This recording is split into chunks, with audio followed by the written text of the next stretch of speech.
Hi hello ಎಲ್ಲರಿಗೂ ನಮಸ್ಕಾರ ಸ್ನೇಹಿತರೆ, ಇವತ್ತಿನ ಒಂದು ವಿಡಿಯೋದಲ್ಲಿ ಸರ್ಕಾರಿ ನೌಕರರಿಗೆ ಇಂಪಾರ್ಟೆಂಟ್ ಆಗಿರುವಂಥ ಅಪ್ಡೇಟ್ ಬರ್ತಾ ಇರುವಂಥದ್ದು.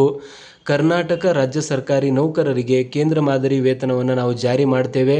ಇದರಲ್ಲಿ ಯಾವುದೇ ರೀತಿಯಾದಂಥ ಡೌಟ್ ಇಲ್ಲ. ಹಳೆಯ ಪಿಂಚಣಿ ವ್ಯವಸ್ಥೆಯನ್ನು ಮೊಟ್ಟ ಮೊದಲನೇದಾಗಿ ಜಾರಿ ಮಾಡಿ ಅದಾದ ಮೇಲೆ ಎರಡನೇ ಒಂದು ಪ್ರಮುಖ ಬೇಡಿಕೆಯಾಗಿರುವಂಥದ್ದು ರಾಜ್ಯ ಸರ್ಕಾರಿ ನೌಕರರಿಗೆ ಕೇಂದ್ರ ಸರ್ಕಾರಿ ನೌಕರರಿಗೆ ಸರಿ ಸಮಾನವಾಗಿರುವಂಥ ವೇತನ. ಅಂದರೆ ಸರ್ಕಾರವೇ ಹೇಳುವಂಥದ್ದು ಸರಿ ಸಮಾನವಾಗಿರುವಂಥ ಒಂದು ಕೆಲಸಕ್ಕೆ ಸರಿ ಸಮಾನವಾಗಿರುವಂಥ ಒಂದು ವೇತನ ನೀಡಬೇಕು ಅಂತ. ಆ ಒಂದು ನಿಟ್ಟಿನಲ್ಲಿ ಕರ್ನಾಟಕ ರಾಜ್ಯದ ಸರ್ಕಾರಿ ನೌಕರ ಸಂಘದ ಅಧ್ಯಕ್ಷರಾಗಿರುವಂಥ CS ಷಡಕ್ಷರಿಯವರು ಕೂಡ ಹಲವಾರು ಬಾರಿ ಸರ್ಕಾರದ ಗಮನವನ್ನು ಸೆಳೆದಿದ್ದಾರೆ. ಸರ್ಕಾರಕ್ಕೆ ಆಲ್ರೆಡಿ ಮನವಿಗಳನ್ನು ಸಲ್ಲಿಸಲಾಗಿದೆ. ಅದರ ಜೊತೆಗೇನೆ ರಾಜ್ಯದಲ್ಲಿ ಸರ್ಕಾರಿ ನೌಕರರ ಒಂದು ವಲಯದಲ್ಲಿ ಈ ಒಂದು ವಿಷಯ ಚರ್ಚೆಗೆ ತುಂಬಾ ಗ್ರಾಸವಾಗ್ತಾ ಇರುವಂಥದ್ದು. ಹಾಗಾದರೆ ಇವತ್ತಿನ ಒಂದು ವಿಡಿಯೋದಲ್ಲಿ ಕೇಂದ್ರ ಸರ್ಕಾರಿ ನೌಕರರು ಮತ್ತು ರಾಜ್ಯ ಸರ್ಕಾರಿ ನೌಕರರ ಮಧ್ಯೆ ವೇತನದಲ್ಲಿ ಯಾವ ರೀತಿಯಾದಂಥ ಡಿಫ್ರೆನ್ಸ್ ಇದೆ, ನೀವು ಗ್ರೂಪ್ ಡಿ ಎಂಪ್ಲಾಯೀಸ್ ಆಗಿರ್ಬೋದು, ಗ್ರೂಪ್ ಸಿ ಅಥವಾ ಗ್ರೂಪ್ ಎ ಅಥವಾ ಗ್ರೂಪ್ ಬಿ ಎಂಪ್ಲಾಯೀಸ್ ಆಗಿರ್ಬೋದು, ಯಾವ ರೀತಿಯಾದಂಥ ಒಂದು ಡಿಫ್ರೆನ್ಸ್ ಇದೆ, ಕೇಂದ್ರ ಸರ್ಕಾರಿ ನೌಕರರಿಗೆ ಹೋಲಿಸಿದರೆ ನಮ್ಮ ಒಂದು ರಾಜ್ಯ ಸರ್ಕಾರಿ ನೌಕರರಿಗೆ ಯಾಕೆ ಇಷ್ಟು ಸಂಬಳ ಕಡಿಮೆ ಇರುತ್ತೆ, ಹಾಗಾದರೆ HRAನಲ್ಲಿ ಎಷ್ಟು ಕಡಿಮೆ ಇದೆ, DA ಎಷ್ಟು ಕಡಿಮೆ ಇದೆ, ಟ್ರಾವೆಲ್ ಅಲವೆನ್ಸಸ್ ಯಾವ ರೀತಿಯಾಗಿ ಡಿಫ್ರೆನ್ಸ್ ಆಗುತ್ತೆ, ಅದ್ರ ಜೊತೆಗೇ ನೀವು ನಿಮ್ಮ ಒಂದು ಸ್ಯಾಲ್ರಿ ಸ್ಲಿಪ್ ಅಂದರೆ ಕರ್ನಾಟಕ ರಾಜ್ಯದ ನೌಕರರ ಸ್ಯಾಲ್ರಿ ಸ್ಲಿಪ್ ಮತ್ತು ಅಕ್ಕಪಕ್ಕದ ರಾಜ್ಯದ ಸ್ಯಾಲ್ರಿ ಸ್ಲಿಪ್ಗಳನ್ನು ಕೂಡ ಕಂಪೇರ್ ಮಾಡಿದ್ರೆ ಒಂದು ಮುಖ್ಯವಾಗಿರುವಂಥ ಡಿಫ್ರೆನ್ಸ್ ಕಾಣಿಸುತ್ತೆ ಇನ್ ಟರ್ಮ್ಸ್ ಆಫ್ DA ಆಗಲಿ ಬೇಸಿಕ್ ಆಗಲಿ. ಸೊ ಹಾಗಾದರೆ ಆ ಒಂದು ಡಿಫ್ರೆನ್ಸ್ ಯಾಕೆ ಈ ರೀತಿಯಾಗಿ ಇರುತ್ತೆ ಮತ್ತು ಸೆಂಟ್ರಲ್ಗೆ ಕಂಪೇರ್ ಮಾಡಿದ್ರೆ ಓವರಾಲ್ ಎಷ್ಟು ಕಡಿಮೆ ಬರುತ್ತೆ ಸ್ಯಾಲ್ರಿ ನಮ್ಮ ಒಂದು ರಾಜ್ಯ ಸರ್ಕಾರಿ ನೌಕರರಿಗೆ. ಇದು ಪೆನ್ಷನರ್ಸ್ಗೂ ಕೂಡ ಅಪ್ಲೈ ಆಗುತ್ತೆ, ಈವನ್ ಫ್ಯಾಮಿಲಿ ಪೆನ್ಷನರ್ಸ್ಗೂ ಕೂಡ ಅಪ್ಲೈ ಆಗುತ್ತೆ. ಏನಕ್ಕಂದರೆ ಬೇಸಿಕ್ ಪೇ ಮೇಲೆ ಡಿಪೆಂಡ್ ಆಗುತ್ತೆ. ಬೇಸಿಕ್ ಪೇ ಮೇನ್ಲಿ ಡಿಪೆಂಡ್ ಆಗುವಂಥದ್ದು ನಮ್ಮ ಒಂದು ವೇತನ ಆಯೋಗದ ಮೇಲೆ. ಸೊ ಹಾಗಾಗಿ ಇವತ್ತಿನ ವಿಡಿಯೋನ ಕೊನೆವರೆಗೂ ನೋಡಿ. ಕಂಪ್ಲೀಟ್ ಆಗಿರುವಂಥ ಒಂದು ಇನ್ಫಾರ್ಮೇಷನ್ ಇರುತ್ತೆ, ವಿತ್ ಕ್ಯಾಲ್ಕುಲೇಷನ್ ನಾವು ಎಕ್ಸ್ಪ್ಲೇನ್ ಮಾಡೋದಕ್ಕೆ ಪ್ರಯತ್ನವನ್ನು ಮಾಡಿದ್ದೇವೆ. ಸೊ ಹಾಗಾಗಿ ವಿಡಿಯೋನ ಸ್ಟಾರ್ಟ್ ಮಾಡೋಕ್ಕಿಂತ ಮುಂಚೆ ಯಾರೆಲ್ಲ ಇನ್ನೂ ಚಾನಲ್ಗೆ ಸಬ್ಸ್ಕ್ರೈಬ್ ಆಗಿಲ್ಲ ದಯವಿಟ್ಟು ಸಬ್ಸ್ಕ್ರೈಬ್ ಮಾಡ್ಕೊಳ್ಳಿ. ಸರ್ಕಾರಿ ನೌಕರರು ಮತ್ತು ಪಿಂಚಣಿದಾರರಿಗೆ ಉಪಯುಕ್ತವಾಗಿರುವಂಥ ಮಾಹಿತಿಯನ್ನು ನಾವು ಕೊಡ್ತಾ ಇರ್ತೀವಿ. ಸೊ ಸ್ನೇಹಿತರೆ, ಮೊಟ್ಟ ಮೊದಲನೇದಾಗಿ ಕೇಂದ್ರ ಮಾದರಿ ವೇತನ ಯಾಕೆ ಇಷ್ಟು ಪ್ರಮುಖವಾಗಿ ಅಟೆನ್ಷನ್ನ ಪಡಿತಾ ಇದೆ ಅಂದರೆ, ಎಲ್ಲ ರಾಜ್ಯ ಸರ್ಕಾರಿ ನೌಕರರು ದೇಶದಲ್ಲಿ ನೋಡಿ, ದೇಶದಲ್ಲಿ ತುಟ್ಟಿ ಭತ್ಯೆ ಅನ್ನೋದು ಅಂದರೆ ವಸ್ತುಗಳ ಬೆಲೆ ಏರಿಕೆ ಅನ್ನೋದು ಎಲ್ಲವೂ ಕೂಡ ಸಮನಾಗಿರುತ್ತೆ. ಸೊ ಹಂಗಂದರೆ ನಮ್ಮ ಒಂದು ರಾಜ್ಯದಲ್ಲಿ ಪೆಟ್ರೋಲ್ ಬೆಲೆ ಏರಿಕೆ ಆದರೆ ಅಕ್ಕಪಕ್ಕದ ರಾಜ್ಯದಲ್ಲಿಯೂ ಕೂಡ ಏರಿಕೆ ಆಗುತ್ತೆ. ಸೊ ಒಂದೆರಡು ರೂಪಾಯಿ ಡಿಫ್ರೆನ್ಸ್ ಇರುತ್ತೆ. ಬಟ್ ಮೇನ್ಲಿ ಕೇಂದ್ರ ಸರ್ಕಾರವೇ ಆ ಒಂದು ಡಿಸಿಷನ್ನ ತೆಗೆದುಕೊಳ್ಳೋದ್ರಿಂದ ರಾಜ್ಯ ಸರ್ಕಾರದ ಟ್ಯಾಕ್ಸ್ ಕೂಡ ಇರುತ್ತೆ. ಬಟ್ ನಮ್ಮ ಹತ್ರ ಒಂದು 110 ರೂಪಾಯಿ ಇದೆ ಅಂದರೆ ಅಕ್ಕಪಕ್ಕದ ರಾಜ್ಯದಲ್ಲಿ 112, 113 ಇರ್ಬೋದು, ಅಥವಾ 108, 109 ಇರ್ಬೋದು. ಇದರ ಅರ್ಥ ದೇಶದಲ್ಲಿ ಏನು ಬೆಲೆ ಏರಿಕೆ ಇದೆ ಇದು ಸಮಾನಾಂತರವಾಗಿರುತ್ತೆ. ಹಾಗಾದರೆ ರಾಜ್ಯ ಸರ್ಕಾರಿ ನೌಕರರಿಗೆ ಯಾಕೆ ಕಡಿಮೆ ಸಂಬಳ? ಯಾವಾಗ ತುಟ್ಟಿ ಭತ್ಯೆ ಏರಿಕೆ ಆಗುತ್ತೆ, ನೀವು ಯಾವಾಗಲೂ ನೋಡಿರ್ತೀರಾ, ಕೇಂದ್ರ ಸರ್ಕಾರದ ತುಟ್ಟಿ ಭತ್ಯೆ 3% ಏರಿಕೆ ಆದರೆ ನಮ್ಮ ಒಂದು ರಾಜ್ಯ ಸರ್ಕಾರಿ ನೌಕರರ ತುಟ್ಟಿ ಭತ್ಯೆ 2% ಮಾತ್ರ ಏರಿಕೆ ಮಾಡಲಾಗುತ್ತೆ. ಅವರಿಗೆ HRA 30% ಸಿಗ್ತಾ ಇದ್ದರೆ ನಮ್ಮ ಒಂದು ರಾಜ್ಯ ಸರ್ಕಾರಿ ನೌಕರರಿಗೆ ಅದೇ ಒಂದು ಪ್ಲೇಸಲ್ಲಿರುವಂಥವರಿಗೆ, ಫಾರ್ ಎಕ್ಸಾಂಪಲ್ ಬೆಂಗಳೂರು ಅಂತ ತಿಳ್ಕೊಳ್ಳಿ. ಸೊ ಬೆಂಗಳೂರಿನಲ್ಲಿ ಕೇಂದ್ರ ಸರ್ಕಾರಿ ನೌಕರಿದ್ದರೆ ಅವರಿಗೆ 30% ತುಟ್ಟಿ ಭತ್ಯೆಯನ್ನು ನೀಡಲಾಗುತ್ತೆ. ಅದೇ ರಾಜ್ಯ ಸರ್ಕಾರಿ ನೌಕರರು ಕೆಲಸ ಮಾಡ್ತಾ ಇದ್ದರೆ 25% ಮಾತ್ರ ತುಟ್ಟಿ ಭತ್ಯೆ ಇರುತ್ತೆ of the basic. Already basic ಕೂಡ ಕೇಂದ್ರ ಸರ್ಕಾರಿ ನೌಕರಿಗೆ ಜಾಸ್ತಿ ಇರುತ್ತೆ ಕಂಪೇರ್ ಟು ರಾಜ್ಯ ಸರ್ಕಾರಿ ನೌಕರರು. ಇರುವಂಥ ಒಂದು ಪ್ಲೇಸ್ ಸೇಮ್ ಇದೆ, ಅಲ್ಲಿರುವಂಥ ವಸ್ತುಗಳ ಎಲ್ಲ ಬೆಲೆ ಸೇಮ್ ಇದೆ. ಆವಾಗ ಕೇಂದ್ರ ಸರ್ಕಾರಿ ನೌಕರರು ಕೂಡ ಮಾಡುವಂಥದ್ದು ಜಾಬೇ, ರಾಜ್ಯ ಸರ್ಕಾರಿ ನೌಕರರು ಕೂಡ ಮಾಡ್ತಾ ಇರುವಂಥ ಜಾಬೇ. ಇಂಥ ಒಂದು ಸಮಯದಲ್ಲಿ ಯಾಕೆ ರಾಜ್ಯ ಸರ್ಕಾರಿ ನೌಕರರಿಗೆ ಕಡಿಮೆ ಸಂಬಳವನ್ನು ನೀಡಲಾಗುತ್ತೆ, ಸೇಮ್ ಕೆಲಸಕ್ಕೆ ಯಾಕೆ ಕಡಿಮೆ ಸಂಬಳ? ಈ ಒಂದು ಪ್ರಶ್ನೆ ಇದೇ ಒಂದು ಪ್ರಮುಖ ಕಾರಣವಾಗಿರುವಂಥದ್ದು ಕೇಂದ್ರ ಮತ್ತು ರಾಜ್ಯ ಸರ್ಕಾರಿ ನೌಕರರ ನಡುವಿನ ವ್ಯತ್ಯಾಸವನ್ನು ಇಲ್ಲಿ ಪ್ರಶ್ನೆ ಮಾಡ್ತಾ ಇರುವಂಥದ್ದು ಇದೇ ಒಂದು ಕಾರಣದಿಂದ. ಕೆಲಸ ಸೇಮ್ ಇದೆ, ಎಲ್ಲವೂ ಕೂಡ ಸೇಮ್ ಇದೆ, ಆವಾಗ ವೇತನ ಮಾತ್ರ ಯಾಕೆ ಇಷ್ಟು ಕಡಿಮೆ ಇದೆ ಅನ್ನೋದು ಈ ಒಂದು ರಾಜ್ಯ ಸರ್ಕಾರದ ನೌಕರರ ಒಂದು ಬೇಡಿಕೆ ಅಥವಾ ಒಂದು ಪ್ರಶ್ನೆಯಾಗಿದೆ ಬೇಸಿಕಲಿ. ಓಕೆ, ಸೊ ಹಾಗಾದರೆ ನೆಕ್ಸ್ಟ್ ನಾವು ನೋಡ್ತಾ ಹೋದರೆ ಇಲ್ಲಿ ನೋಡ್ತಾ ಇರುವಂಥದ್ದು central pay for Karnataka employees. Karnataka ರಾಜ್ಯ ಸರ್ಕಾರಿ ನೌಕರರಿಗೆ ಕೇಂದ್ರ ಮಾದರಿ ವೇತನ ಜಾರಿ ಮಾಡೋದಕ್ಕೆ CM ಇಲ್ಲಿ ಗ್ರೀನ್ ಸಿಗ್ನಲನ್ನು ತೋರಿಸಿದ್ದಾರೆ. ಅಂದರೆ ಮೊನ್ನೆ ತಾನೇ ರಾಜ್ಯ ಸರ್ಕಾರಿ ನೌಕರರು ಒಂದು ಬೃಹತ್ ಆಗಿರುವಂತಹ ಅಭಿನಂದನಾ ಕಾರ್ಯಕ್ರಮವನ್ನು ಹಮ್ಮಿಕೊಳ್ತಾರೆ ಒಂದು ಬೆಂಗಳೂರಿನ ಅರಮನೆ ಮೈದಾನದಲ್ಲಿ. ಸೊ ಆ ಒಂದು ಮೈದಾನದಲ್ಲಿ CM DK ಶಿವಕುಮಾರ್ ಅವರು ಕೂಡ ಪಾಲ್ಗೊಂಡಿದ್ದರು. ಅದೇ ರೀತಿಯಾಗಿ ಡೆಪ್ಯೂಟಿ CM ಆಗಿರುವಂತಹ ನಮ್ಮ ಒಂದು ಡಾಕ್ಟರ್ G ಪರಮೇಶ್ವರ್ ಅವರು ಕೂಡ ಪಾಲ್ಗೊಂಡಿದ್ದರು. ಸೊ ಪರಮೇಶ್ವರ್ ಅವರು ಕೂಡ ಹೇಳಿರುವಂಥದ್ದು, ನಮ್ಮ ಒಂದು ಮ್ಯಾನಿಫೆಸ್ಟೋದಲ್ಲಿ ನಾವು ಆಲ್ರೆಡಿ ಹೇಳಿದ್ದೇವೆ, ಅದ್ರ ಜೊತೆಗೇ ನಾವು ಯಾವತ್ತೂ ಕೂಡ ಸರ್ಕಾರಿ ನೌಕರ ಸ್ನೇಹಿಯಾಗಿರುವಂತಹ ಒಂದು ಸರ್ಕಾರ ಆಗಿರೋದ್ರಿಂದ ಸರ್ಕಾರಿ ನೌಕರರ ಎಲ್ಲ ಒಂದು ಕುಂದುಕೊರತೆಗಳನ್ನು ಸಾಲ್ವ್ ಮಾಡೋದಕ್ಕೆ, ಅವುಗಳನ್ನು ಆಲಿಸಿ ಆದಷ್ಟು ಪ್ರಾಬ್ಲಮ್ಸ್ಗಳನ್ನು ಸಾಲ್ವ್ ಮಾಡೋದಕ್ಕೆ ನಾವು ಪ್ರಯತ್ನವನ್ನು ಮಾಡ್ತೇವೆ. ಆ ಒಂದು ನಿಟ್ಟಿನಲ್ಲಿ ನಾವು ಸದಾ ಸನ್ನದ್ಧರಾಗಿರ್ತೇವೆ ಅನ್ನೋ ಒಂದು ಮಾತನ್ನು ಕೂಡ ಅವ್ರು ಹೇಳ್ತಾರೆ. ಸೊ ಹಾಗಾದರೆ ಇಮಿಡಿಯೇಟ್ಲಿ ಇದು ಜಾರಿ ಆಗುತ್ತಾ ಅಂತ ನಿಮ್ಮ ಒಂದು ಪ್ರಶ್ನೆ ಇದ್ದರೆ, ಇಮಿಡಿಯೇಟ್ಲಿ ಇದನ್ನು ಜಾರಿ ಮಾಡಲು ಸಾಧ್ಯವಿಲ್ಲ. ಏನಕ್ಕಂದರೆ ಮೊಟ್ಟ ಮೊದಲನೇದಾಗಿ ಸರ್ಕಾರಿ ನೌಕರರ ಒಂದು ಪ್ರಮುಖ ಬೇಡಿಕೆಯಾಗಿರುವಂತಹ OPS ಇದೆ. ಸೊ ಆ ಒಂದು OPS ಜಾರಿ ಆದ ನಂತರ ಸರ್ಕಾರಿ ನೌಕರರ ಪ್ರಮುಖ ಟಾರ್ಗೆಟ್ ಅಥವಾ ಫೋಕಸ್ಸು ಸೆಂಟ್ರಲ್ ಪೇಸ್ ಕಮಿಷನ್ ಮೇಲೆ ಇರುತ್ತದೆ. ಹಾಗಂತ ಈ ಒಂದು ಸೆಂಟ್ರಲ್ ಪೇ ಕಮಿಷನ್ನ ನೆಗ್ಲೆಕ್ಟ್ ಮಾಡಿದ್ದಾರೆ ಅಂತ ಅರ್ಥ ಇಲ್ಲ. ರಾಜ್ಯ ಸರ್ಕಾರಿ ನೌಕರರು ತುಂಬ ದಿನಗಳಿಂದ ಇದ್ರ ಮೇಲೆ ಒಂದು ಹೋರಾಟವನ್ನು ಮಾಡ್ತಾ ಬಂದಿದ್ದಾರೆ. ಇದಕ್ಕೆ ಸಂಬಂಧಿಸಿದಂತೆ ಮಲ್ಟಿಪಲ್ ರೌಂಡ್ಸ್ ಆಫ್ ಮಾತುಕತೆಗಳು ರಾಜ್ಯ ಸರ್ಕಾರ ಮತ್ತು ರಾಜ್ಯ ಸರ್ಕಾರಿ ನೌಕರರ ಮಧ್ಯೆ ನಡೀತಾನೆ ಬಂದಿದ್ದಾವೆ. ಇದಕ್ಕೆ ಸಂಬಂಧಿಸಿದಂತೆ ನಮ್ಮ ಒಂದು ರಾಜ್ಯಾಧ್ಯಕ್ಷರಾಗಿರುವಂಥ CS ಷಡಕ್ಷರಿ ಅವರು ಕೂಡ ನಾನು ಕೇಂದ್ರ ಮಾದರಿ ವೇತನವನ್ನು ಪಡಿಸುವುದಕ್ಕಾಗಿ ಹೋರಾಟವನ್ನು ಕೂಡ ಮಾಡೋದಕ್ಕೆ ಸದಾ ಸಿದ್ಧನಾಗಿದ್ದೇನೆ. ಆ ಒಂದು ಟೈಮ್ ಬಂದರೆ ಯಾವ ರೀತಿ 7ನೇ ವೇತನ ಆಯೋಗದ ಟೈಮಲ್ಲಿ ರಾಜ್ಯವನ್ನು ಕರ್ನಾಟಕ ರಾಜ್ಯದಲ್ಲಿ ಸರ್ಕಾರಿ ನೌಕರರು ಪೆನ್ ಡೌನ್ ಚಳವಳಿಯನ್ನು ಮಾಡಿ 20% IR ಅನ್ನು ಪಡೆದರು ಮತ್ತು 7ನೇ ವೇತನ ಆಯೋಗವನ್ನು ತುಂಬ ಬೇಗ ನೀಡಲಾಯಿತು. ಅದೇ ರೀತಿಯಾದಂಥ ಹೋರಾಟವನ್ನು ಮುಂದಿನ ದಿನಗಳಲ್ಲಿ ಮಾಡಬೇಕಾದಂಥ ಪರಿಸ್ಥಿತಿ ಬಂದರೆ ಅದನ್ನು ನಾವು ಮಾಡ್ತೇವೆ, ಅದರಲ್ಲಿ ಯಾವುದೇ ರೀತಿಯಾದಂಥ ಡೌಟ್ ಇಲ್ಲ ಅಂತ ಕೂಡ ಹೇಳಿದ್ದಾರೆ. ಸೊ ಒಟ್ಟಾರೆಯಾಗಿ ರಾಜ್ಯ ಸರ್ಕಾರಿ ನೌಕರರು ಪ್ಲಸ್ ರಾಜ್ಯ ಸರ್ಕಾರಿ ನೌಕರರ ಸಂಘದ ಅಧ್ಯಕ್ಷರು, ಪದಾಧಿಕಾರಿಗಳು ಎಲ್ಲರೂ ಕೂಡ ಒಗ್ಗಟ್ಟಿನಿಂದ ಈ ಒಂದು ಕೇಂದ್ರ ಮಾದರಿ ವೇತನವನ್ನು ಪಡಿಬೇಕು ಅಂತ ದೃಢ ನಿಶ್ಚಯವನ್ನು ಮಾಡಿದ್ದಾರೆ ಅಂತಲೇ ಹೇಳಬಹುದಾಗಿದೆ. ಸೊ ಹಾಗಾಗಿ ಈ ಒಂದು ಕೇಂದ್ರ ಮಾದರಿ ವೇತನ ಜಾರಿಯಾದರೆ ರಾಜ್ಯ ಸರ್ಕಾರಿ ನೌಕರರಿಗೆ ಯಾವ ರೀತಿಯಾದಂಥ ಲಾಭ ಆಗಲಿದೆ ಅನ್ನೋದು ತಿಳಿದುಕೊಳ್ಳಬೇಕಾಗಿರುವಂಥದ್ದು ತುಂಬ ಇಂಪಾರ್ಟೆಂಟ್ ಆಗುತ್ತೆ. ಸೊ ಇಲ್ಲಿ ನೋಡ್ತಾ ಹೋಗ್ತೀರಾ, ಸೆಕೆಂಡ್ ಪಾಯಿಂಟ್ದಲ್ಲಿ ದೇಶದ 22 ರಾಜ್ಯಗಳಲ್ಲಿ ಈಗಾಗಲೇ ಜಾರಿಗೆ ತರಲಾಗಿದೆ.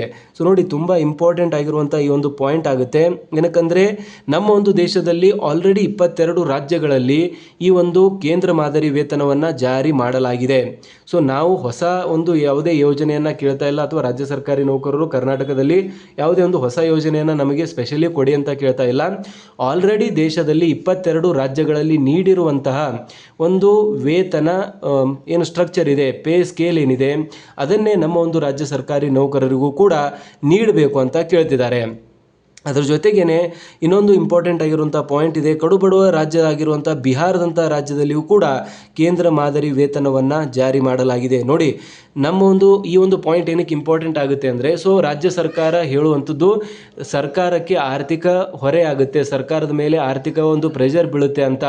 ಆದರೆ ಕಡುಬಡವ ರಾಜ್ಯವಾಗಿರುವಂಥ ಬಿಹಾರದಂಥ ರಾಜ್ಯದಲ್ಲಿಯೂ ಕೂಡ ಈ ಒಂದು ಕೇಂದ್ರ ಮಾದರಿ ವೇತನವನ್ನು ಜಾರಿ ಮಾಡಿರುವಾಗ GDPಯಲ್ಲಿ 3ನೇ ಸ್ಥಾನ, GST ಕಲೆಕ್ಷನಲ್ಲಿ 2ನೇ ಸ್ಥಾನದಲ್ಲಿರುವಂಥ ಒಂದು ಕರ್ನಾಟಕ ಸರ್ಕಾರ. ನೋಡಿ, ಕರ್ನಾಟಕ ಸರ್ಕಾರ ಅಥವಾ ಕರ್ನಾಟಕ ಇಷ್ಟೊಂದು ಒಳ್ಳೆಯ ರೀತಿಯಲ್ಲಿ ಪ್ರೋಗ್ರೆಸ್ಸನ್ನು ಮಾಡ್ತಾ ಇದೆ ಅಂದರೆ ಅದರ ಹಿಂದೆ ಪ್ರಾಮಾಣಿಕ ಮತ್ತು ದಕ್ಷತೆಯಿಂದ ಕೆಲಸ ಮಾಡುತ್ತಿರುವಂತಹ ರಾಜ್ಯ ಸರ್ಕಾರಿ ನೌಕರರ ಒಂದು ಪಾರ್ಟ್ ತುಂಬ ಇಂಪಾರ್ಟೆಂಟ್ ಆಗಿರುವಂತೆ. ರಾಜ್ಯ ಒಂದು ರಥ ಆದರೆ, ರಾಜ್ಯ ಸರ್ಕಾರ ಒಂದು ರಥ ಆದರೆ ಅದನ್ನು ನಡೆಸುವಂಥ ಒಂದು ಗಾಲಿಗಳು ರಾಜ್ಯ ಸರ್ಕಾರಿ ನೌಕರರಾಗಿರ್ತಾರೆ. ಸೊ ಹಾಗಾಗಿ ರಾಜ್ಯ ಸಮೃದ್ಧವಾಗಿ ಬೆಳಿಬೇಕು ಅಂದರೆ ರಾಜ್ಯ ಸರ್ಕಾರಿ ನೌಕರರ ಒಂದು ಮಹತ್ವದ ಪಾತ್ರ ಅದರಲ್ಲಿ ಇರುತ್ತೆ. ಇಷ್ಟು GDP ಮತ್ತು GST ಕಲೆಕ್ಷನಲ್ಲಿ ಇಷ್ಟು ಮುಂಚೂಣಿಯಲ್ಲಿರುವಂಥ ಒಂದು ರಾಜ್ಯದಲ್ಲಿ ಸರ್ಕಾರಿ ನೌಕರರಿಗೆ ಮಾತ್ರ ಯಾಕೆ ಇಷ್ಟು ಕಡಿಮೆ ಸಂಬಳವನ್ನು ನೀಡಲಾಗ್ತಾ ಇದೆ, ಅವರ ಒಂದು ಆರ್ಥಿಕ ಪರಿಸ್ಥಿತಿಯ ಮೇಲೆ ಯಾಕೆ ಗಮನವನ್ನು ಸರ್ಕಾರ ಹರಿಸ್ತಾ ಇಲ್ಲ ಅಂತ ಇಲ್ಲಿ ಸರ್ಕಾರಿ ನೌಕರರ ಒಂದು ಆಕ್ರೋಶ ಕೂಡ ಹೊರಬರ್ತಾ ಇರುವಂಥದ್ದು. ಸೊ ಹಾಗಾಗಿ ಈ ಒಂದು ಪಾಯಿಂಟ್ ತುಂಬ ಇಂಪಾರ್ಟೆಂಟ್ ಆಗಿರುವಂತೆ ಕಡ್ಡಾಯವಾಗಿ ರಾಜ್ಯ ಸರ್ಕಾರಿ ನೌಕರರಿಗೂ ಕೂಡ ಎಲ್ಲ ರಾಜ್ಯಗಳಲ್ಲಿ ಯಾವ ರೀತಿಯಾಗಿ ಕೇಂದ್ರ ಮಾದರಿ ವೇತನವನ್ನು ನೀಡಲಾಗ್ತಾ ಇದೆ, ಅದೇ ರೀತಿಯಾಗಿ ನಮ್ಮ ಒಂದು ರಾಜ್ಯ ಸರ್ಕಾರಿ ನೌಕರರಿಗೂ ಕೂಡ ಕೇಂದ್ರ ಮಾದರಿ ವೇತನವನ್ನು ನೀಡಬೇಕು. ಇದರಿಂದ ರಾಜ್ಯ ಸರ್ಕಾರಿ ನೌಕರರು ತಮ್ಮ ಒಂದು ಆರ್ಥಿಕ ಪರಿಸ್ಥಿತಿಯನ್ನು ಸುಧಾರಿಸಿಕೊಳ್ಳಬಹುದಾಗಿದೆ ಅಂತ ಹೇಳಲಾಗ್ತಾ ಇದೆ. ಸೊ ಆನ್ ಆ್ಯನ್ ಆ್ಯಾವ್ರೇಜ್ ನೀವು ಎಲ್ಲ ಒಂದು ಫ್ಯಾಕ್ಟರ್ಸ್ಗಳನ್ನು ಇನ್ಕ್ಲೂಡ್ ಮಾಡಿ ಕ್ಯಾಲ್ಕುಲೇಷನ್ಸ್ಗಳನ್ನು ಮಾಡಿದ್ರೆ ಕೇಂದ್ರ ಮತ್ತು ರಾಜ್ಯ ಸರ್ಕಾರಿ ನೌಕರರ ಮಧ್ಯೆ ಎಷ್ಟು ಡಿಫ್ರೆನ್ಸ್ ಇದೆ ವೇತನದಲ್ಲಿ ಅಂದರೆ ಅದು 30% ಇರುವಂಥದ್ದು. ತುಂಬ ಇಂಪಾರ್ಟೆಂಟ್ ಆಗಿರುವಂಥ ಒಂದು ಪಾಯಿಂಟ್ ಇದು, ತುಂಬ ಇಂಪಾರ್ಟೆಂಟ್ ಆಗಿರುವಂಥ ಒಂದು ಫಿಗರ್. 30% ವೇತನದಲ್ಲಿ ಡಿಫ್ರೆನ್ಸ್ ಇರುವಂಥದ್ದು ಕೇಂದ್ರ ಮತ್ತು ರಾಜ್ಯ ಸರ್ಕಾರಿ ನೌಕರರ ಮಧ್ಯೆ ಕಂಪೇರ್ ಟು ಎಲ್ಲ ಒಂದು ಫ್ಯಾಕ್ಟರ್ಸ್ಗಳು ಡಿ ಎ ಆಗಿರ್ಬೋದು, ಬೇಸಿಕ್ ಆಗಿರ್ಬೋದು, ಎಚ್ ಆರ್ ಎ ಆಗಿರ್ಬೋದು, ಅಥವಾ ಇನ್ನಿತರ ಯಾವುದೇ ಟ್ರಾವೆಲ್ ಅಲವೆನ್ಸಸ್ ಎಲ್ಲವನ್ನು ಕನ್ಸಿಡರ್ ಮಾಡಿ ಕ್ಯಾಲ್ಕುಲೇಷನ್ ಮಾಡಿದ್ರೆ 30%ವರೆಗೂ ಕೂಡ ನಿಯರ್ಲಿ 30%ವರೆಗೂ ಕೂಡ ಇಲ್ಲಿ ಡಿಫರೆನ್ಸ್ ಬರ್ತಾ ಇರುವಂಥದ್ದು ಕಾಣಿಸುತ್ತದೆ. ಸೊ ಹಾಗಾಗಿ ರಾಜ್ಯ ಸರ್ಕಾರಿ ನೌಕರರು ಕೇಳ್ತಾ ಇರುವಂಥದ್ದು ಕೇಂದ್ರ ಸರ್ಕಾರಿ ನೌಕರರಷ್ಟೇ ನಮಗೂ ಕೂಡ ವೇತನವನ್ನು ನೀಡಬೇಕು ಅಂತ. ಸೊ ಇವಾಗ ಒಂದು ಟೇಬಲ್ ಕೂಡ ಇಲ್ಲಿ ನಾವು ಕ್ರಿಯೇಟ್ ಮಾಡಿದ್ದೇವೆ, ತುಂಬ ಇಂಪಾರ್ಟೆಂಟ್ ಆಗಿರುವಂಥ ಮಾಹಿತಿ ಇದೆ. ಸೊ ಇಲ್ಲಿ ಕೇಂದ್ರ ಸರ್ಕಾರಿ ನೌಕರರು ಈ ಕಡೆ ಮತ್ತು ರಾಜ್ಯ ಸರ್ಕಾರಿ ನೌಕರರು ಈ ಕಡೆ ಕಂಪ್ಯಾರಿಸನ್ನ ಮಾಡಿದಾಗ ನಮಗೆ ತಿಳಿಯುತ್ತೆ ಯಾವ ರೀತಿಯಾದಂಥ ಡಿಫ್ರೆನ್ಸ್ ಇದೆ. ಸೊ ನೋಡಿ, ಬೇಸಿಕ್ ಕೇಂದ್ರ ಇದು ನ್ಯೂನತಮ, ಎಲ್ಲಕ್ಕಿಂತ ಕಡಿಮೆ ಒಂದು ಗ್ರೂಪ್ ಡಿ ಎಂಪ್ಲಾಯೀಸ್ ಜಸ್ಟ್ ಸ್ಟಾರ್ಟಿಂಗಲ್ಲೇ ಏನು ಸ್ಯಾಲ್ರಿ ಇರುತ್ತೆ ಅದನ್ನು ಕಂಪ್ಯಾರಿಸನ್ ಮಾಡಲಾಗಿದೆ. ಸೊ ಬೇಸಿಕ್ ಬಂದುಬಿಟ್ಟು ಕೇಂದ್ರ ಸರ್ಕಾರಿ ನೌಕರರಿಗೆ ಇವಾಗಿರುವಂಥದ್ದು 18% ಇದೆ, ಬಟ್ ರಾಜ್ಯ ಸರ್ಕಾರಿ ನೌಕರಿಗೆ 27% ಇದೆ. ಸೊ ಇಲ್ಲಿ ನೀವು ಕನ್ಫ್ಯೂಸ್ ಆಗಬೇಡಿ, ಇದು ಜಾಸ್ತಿ ಆಗಿದೆ ಅಂತ ಅಂದ್ಕೊಳ್ಬೇಡಿ. ಏನಕ್ಕಂದರೆ ಈ ಒಂದು ಡೇಟಾ ಇರುವಂಥದ್ದು 2016 ಈ ಒಂದು ಬೇಸಿಕ್ ಇಲ್ಲಿ ಬರ್ತಾ ಇರುವಂಥದ್ದು, ಆ್ಯಂಡ್ ಇದು 2024ರಲ್ಲಿ ಜಸ್ಟ್ ಒಂದು ವರ್ಷ 2 ವರ್ಷದ ಹಿಂದೆ ಈ ಒಂದು ಕೇಂದ್ರ 7ನೇ ವೇತನ ಆಯೋಗವನ್ನು ನೀಡಲಾಗಿದೆ. So this is according to 7th pay. ಇಲ್ಲಿ 7th ಪೇ ಬಂದಿದೆ, ನಮಗೆ 7th ಪೇ ಮಧ್ಯನುವಂಥ ಡೇಟ್ ಇದು ಇದೆ. ಸೊ 2016ರಲ್ಲಿ ಕೇಂದ್ರ ಸರ್ಕಾರಿ ನೌಕರರಿಗೆ 7th ಪೇ ಬರುತ್ತೆ, 2024ರಲ್ಲಿ ಬಂದ್ಬಿಟ್ಟು ರಾಜ್ಯ ಸರ್ಕಾರಿ ನೌಕರಿಗೆ 7th ಪೇ ಬರುತ್ತೆ. ಇವಾಗ ಆಲ್ರೆಡಿ ಅವರಿಗೆ 8ನೇ ವೇತನ ಆಯೋಗ ಲೋಡ್ ಆಗ್ತಾ ಇದೆ, ಆದರೆ ನಮ್ಮೊಂದು ರಾಜ್ಯ ಸರ್ಕಾರಿ ನೌಕರರಿಗೆ 8ನೇ ವೇತನ ಆಯೋಗ ಬರೋದಕ್ಕೆ 2030ರ ಒಂದು ಸಮಯ ಬೇಕಾಗುತ್ತೆ ಅನ್ನಲಾಗಿದೆ. ಅಂದರೆ ನೀವು ಅರ್ಥ ಮಾಡ್ಕೊಳ್ಳಿ, ಇವಾಗ ಕೇಂದ್ರ ಸರ್ಕಾರಿ ನೌಕರಿಗೆ ಏನಾದರೂ 8ನೇ ವೇತನ ಆಯೋಗ ಬಂದರೆ ಆಲ್ರೆಡಿ ಸಮಿತಿಯನ್ನು ರಚನೆ ಮಾಡಲಾಗಿದೆ. ರಂಜನಾ ದೇಸಾಯಿ ಅವರ ಒಂದು ನೇತೃತ್ವದಲ್ಲಿ ಆಲ್ರೆಡಿ ಸದನದಲ್ಲಿ ಅದರ ಒಂದು ಚರ್ಚೆ ನಡೀತಾ ಇದೆ. 3.83ನ ಫಿಟ್ಮೆಂಟನ್ನು ನೀಡಬೇಕು ಅಂತ ಕೇಂದ್ರ ಸರ್ಕಾರಿ ನೌಕರ ಸಂಘದ ಅಧ್ಯಕ್ಷರಾಗಿರುವಂಥ ಶಿವಗೋಪಾಲ್ ಮಿಶ್ರಾ ಅವರು ಸರ್ಕಾರದ ಮುಂದೆ ಮತ್ತು ಕಮಿಟಿಯ ಮುಂದೆ 52 ಪುಟಗಳ ಒಂದು ರಿಪೋರ್ಟನ್ನು, ಮೆಮೊರೆಂಡಮನ್ನು ಸಲ್ಲಿಕೆ ಮಾಡಿದ್ದಾರೆ. ಸೊ ರಾಜ್ಯ ಸರ್ಕಾರಿ ನೌಕರಿ ಕಂಪೇರ್ ಮಾಡಿದ್ರೆ ಇವರಿಗೆ ವೇತನವೂ ಕೂಡ ತುಂಬ ಬೇಗ ಜಾಸ್ತಿ ಆಗುತ್ತೆ. ಅಂದರೆ 2030-32ರಲ್ಲಿ ಕೇಂದ್ರ ಸರ್ಕಾರಿ ನೌಕರರಿಗೆ ಕೊಡುವಂಥ 8ನೇ ವೇತನ ಆಯೋಗ ರಾಜ್ಯ ಸರ್ಕಾರಿ ನೌಕರಿ ಸಿಗುತ್ತೆ. ಬಟ್ ಇವಾಗ 2026 ಮುಗಿಯುವಷ್ಟರಲ್ಲಿ ಕೇಂದ್ರ ಸರ್ಕಾರಿ ನೌಕರಿಗೆ 8ನೇ ವೇತನ ಆಯೋಗವನ್ನು ನೀಡೋದಕ್ಕೆ ಸಂಪೂರ್ಣ ಸಿದ್ಧತೆಯನ್ನು ಮಾಡಿಕೊಳ್ಳಲಾಗಿದೆ. ಮೊಟ್ಟ ಮೊದಲನೇ ಡಿಫರೆನ್ಸ್ ಇದೇ ಇದೆ, ರಾಜ್ಯ ಸರ್ಕಾರಿ ನೌಕರರಿಗೆ ತುಂಬ ಲೇಟಾಗಿ ವೇತನ ಪರಿಷ್ಕರಣೆ ಆಗುತ್ತೆ, ಬಟ್ ಕೇಂದ್ರ ಸರ್ಕಾರಿ ನೌಕರರಿಗೆ ತುಂಬ ಬೇಗ ವೇತನ ಪರಿಷ್ಕರಣೆಯನ್ನು ಮಾಡಲಾಗುತ್ತದೆ. ಸೊ ಮೊಟ್ಟ ಮೊದಲನೇದಾಗಿ ಈ ಒಂದು ಡಿಫರೆನ್ಸನ್ನು ತಿಳಿದುಕೊಳ್ಳಿ. ಐ ಹೋಪ್ ನಿಮಗೆ ಅರ್ಥ ಆಗಿದೆ.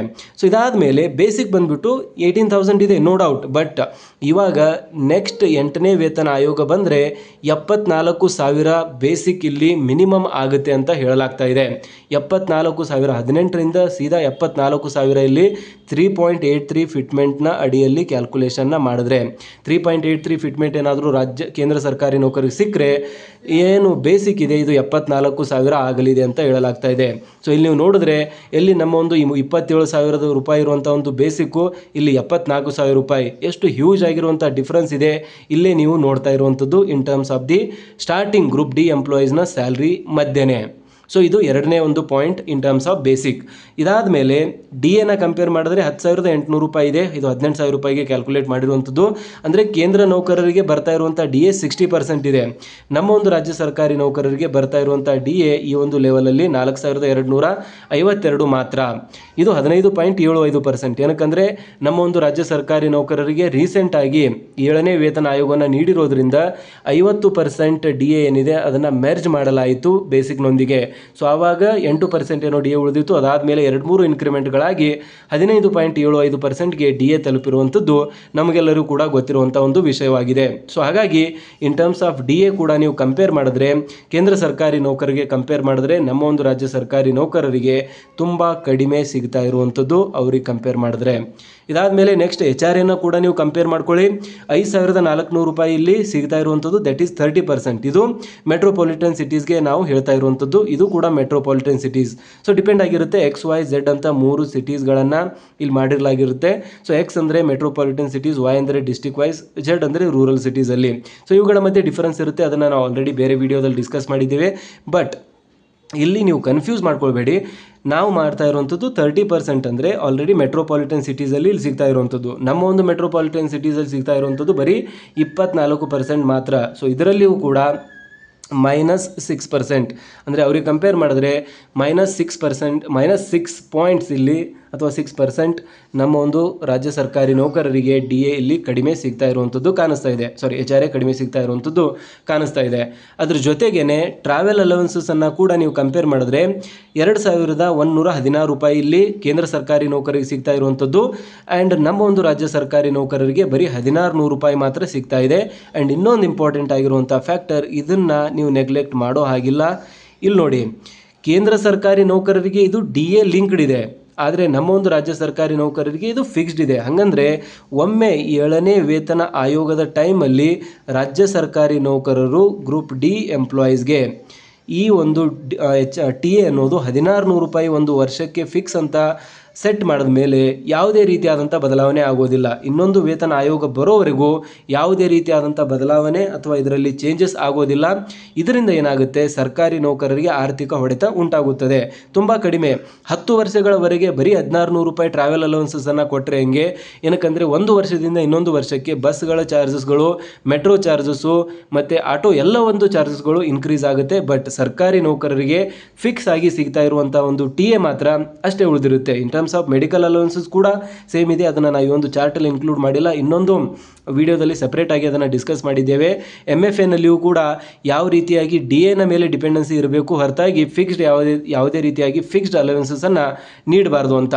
ಆದರೆ ರಾಜ್ಯ ಸರ್ಕಾರಿ ನೌಕರರ ಒಂದು ಕಾಂಟ್ರಾಡಿಕ್ಟರಿ ರೂಪದಲ್ಲಿ ನೀವು ನೋಡಿದ್ರೆ ಕೇಂದ್ರ ಸರ್ಕಾರಿ ನೌಕರರಿಗೆ DA ಲಿಂಕ್ಡ್ ಇದೆ. ಅಂದರೆ DAನ ಕೆಲವೊಂದಿಷ್ಟು ಭಾಗವನ್ನು TA ಅಂತ ನೀಡಲಾಗುತ್ತೆ. ಯಾವಾಗ DA ಇನ್ಕ್ರೀಸ್ ಆಗುತ್ತೆ ಆವಾಗ ಈ ಒಂದು ಅಲವೆನ್ಸಸ್ ಕೂಡ ಇನ್ಕ್ರೀಸ್ ಆಗುತ್ತೆ. ಸೊ ಇದರರ್ಥ ವರ್ಷದಲ್ಲಿ 2 ಬಾರಿ DA ಇನ್ಕ್ರೀಸ್ ಆಗುತ್ತೆ. ನಮಗೆಲ್ಲರೂ ಕೂಡ ಗೊತ್ತಿರುವಂಥದ್ದು, ಮೊದಲನೇದಾಗಿ ಜನವರಿಯಲ್ಲಿ ಇನ್ಕ್ರೀಸ್ ಆಗುತ್ತೆ, ಅದಾದಮೇಲೆ ಜುಲೈನಲ್ಲಿ 2ನೇ ಒಂದು ತುಟ್ಟಿ ಭತ್ಯೆ ಹೆಚ್ಚಳ ಆಗುತ್ತೆ. ಸೊ ಯಾವಾಗ ತುಟ್ಟಿ ಭತ್ಯೆ ಹೆಚ್ಚಳ ಆಗುತ್ತೆ ಆ ಒಂದು ಟೈಮಲ್ಲಿ ಅವರ ಒಂದು ಟ್ರಾವೆಲ್ ಅಲವೆನ್ಸಸ್ ಕೂಡ ಜಾಸ್ತಿ ಆಗುತ್ತೆ. ಏನಕ್ಕಂದರೆ ಇದರ ಒಂದು ಕ್ಯಾಲ್ಕುಲೇಷನು ಡಿಪೆಂಡ್ ಆಗಿರುತ್ತೆ DA ಮೇಲೆ. ನಮ್ಮ ರಾಜ್ಯ ಸರ್ಕಾರಿ ನೌಕರಿಗೆ ಫಿಕ್ಸ್ ಇದೆ. ಸೊ ಇದರಿಂದ ಒಮ್ಮೆ ವೇತನ ಆಯೋಗದ ಟೈಮಲ್ಲಿ ಅವರು ಫಿಕ್ಸ್ ಆಗಿ ಸೆಟ್ ಮಾಡಿದ್ರೆ ಯಾವುದೇ ರೀತಿಯಾದಂಥ ಒಂದು ಚೇಂಜಸ್ ಆಗೋದಿಲ್ಲ. ಆದರೆ ಕೇಂದ್ರ ಸರ್ಕಾರಿ ನೌಕರರಿಗೆ ಅದು DA ಮೇಲೆ ಡಿಪೆಂಡ್ ಆಗಿರೋದ್ರಿಂದ ಯಾವಾಗ DA ಜಾಸ್ತಿ ಆಗುತ್ತೆ ಆವಾಗ ಟ್ರಾವೆಲ್ ಅಲವೆನ್ಸಸ್ ಕೂಡ ಜಾಸ್ತಿ ಆಗುತ್ತೆ. ಹಾಗಾಗಿ ಅವರ ಒಂದು ಆರ್ಥಿಕ ಪರಿಸ್ಥಿತಿ ಅಷ್ಟು ಸುಲಭವಾಗಿ ಹದಗೆಡೋದಿಲ್ಲ. ಆದರೆ ನಮ್ಮ ಒಂದು ರಾಜ್ಯ ಸರ್ಕಾರಿ ನೌಕರರ ಒಂದು ಆರ್ಥಿಕ ಪರಿಸ್ಥಿತಿ ತುಂಬಾ ಕೆಟ್ಟೋಗುತ್ತೆ. ಸೊ ಈ ರೀತಿಯಾದಂತಹ ಕೆಲವೊಂದಿಷ್ಟು ಪಾಯಿಂಟ್ಸ್ಗಳನ್ನು ಮಾತ್ರ ಇಲ್ಲಿ ನಾವು ಕನ್ಸಿಡರ್ ಮಾಡಿದ್ದೇವೆ. ಬಟ್ ಇನ್ನೂ ಹಲವಾರು ಪಾಯಿಂಟ್ಸ್ಗಳನ್ನು ನಾವು ಇಲ್ಲಿ ಇನ್ಕ್ಲೂಡ್ ಮಾಡ್ಬೋದು, ಯಾವ ರೀತಿಯಾದಂಥ ಒಂದು ಫ್ಯಾಕ್ಟರ್ಸ್ಗಳು ಬರುತ್ತವೆ ಅಂತ. ಸೊ ಇದಿಷ್ಟಾಗಿತ್ತು, ಒಂದು ಇಂಪಾರ್ಟೆಂಟ್ ಆಗಿರುವಂಥ ಒಂದು ಪಕ್ಷಿ ನೋಟವನ್ನು ನಾವು ಕವರ್ ಮಾಡೋದಕ್ಕೆ ಟ್ರೈ ಮಾಡಿದ್ದೇವೆ. ಐ ಹೋಪ್ ನಿಮಗೆ ಈ ಒಂದು ಮಾಹಿತಿ ಅರ್ಥ ಆಗಿದ್ರೆ ದಯವಿಟ್ಟು ವಿಡಿಯೋನ ಲೈಕ್ ಮಾಡಿ.